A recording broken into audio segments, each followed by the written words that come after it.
Hey guys, you're going to hear people out there saying that we're not out of the woods yet with inflation, which is true. We know inflation has picked up a little bit. Also, gas prices going up. But remember, the best time, what I've learned over the years, is you want to buy while you're in the woods. Once we're out of the woods and inflation has come back down to the Fed's target of 2%, then by then, most of the gains have already been captured, right? You got to buy when there's still fear, when there's still skeptics, if you want to get the outsized returns, okay? And remember the big caps, we know those have already gone up big. That's phase one of this AI boom. And they obviously benefit more than the small caps right now while interest rates are high because they don't need to raise capital or dilute shareholders, right? And the bigger keep on getting bigger because they're able to buy these struggling smaller companies. But remember that changes once the interest rate cut happens, okay? And yes, the big caps will probably still do well, but it's the small cap AI stocks that will shine the most because they have severely underperformed the S&P 500, okay, for a while. And it's finally starting to break out. We saw with the Russell 2000, okay? And once that interest rate cut happens, that's where we're going to really take off, guys. Tom Lee heard me say this. He expects the Russell 2000 to go up to 3,000. That's the RTY index. With the IWM, he expects that to hit 300, okay?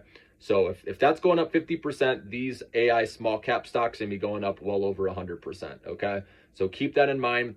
Those are the ones that have been left behind. Last time there was an AI or a technology boom plus an interest rate cut was back in the late 1990s, and that's when the small cap stocks outperformed for 12 years, okay? And this is even bigger than the dot-com boom, in my opinion, AI, and how companies are starting to monetize this. Like I said, it started with NVIDIA, Microsoft, right? Super Microcomputer, all these companies, Amazon, and then now it's going to be trickling down to other companies as we move forward. And like I said, interest rate cuts reduce the borrowing costs. So obviously when companies have to raise capital, they can raise capital at a lower rate. So they're saving money and they can use that money elsewhere, obviously, to build their business. So again, this helps their financials.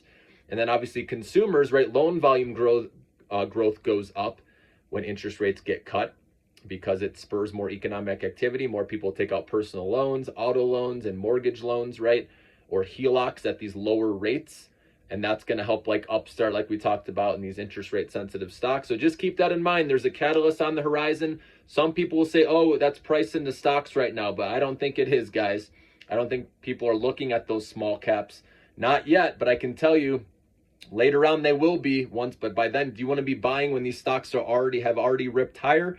Or do you want to be building a nice cost basis, dollar cost averaging now? So you got to ask yourself, are you a long-term investor or a short-term trader?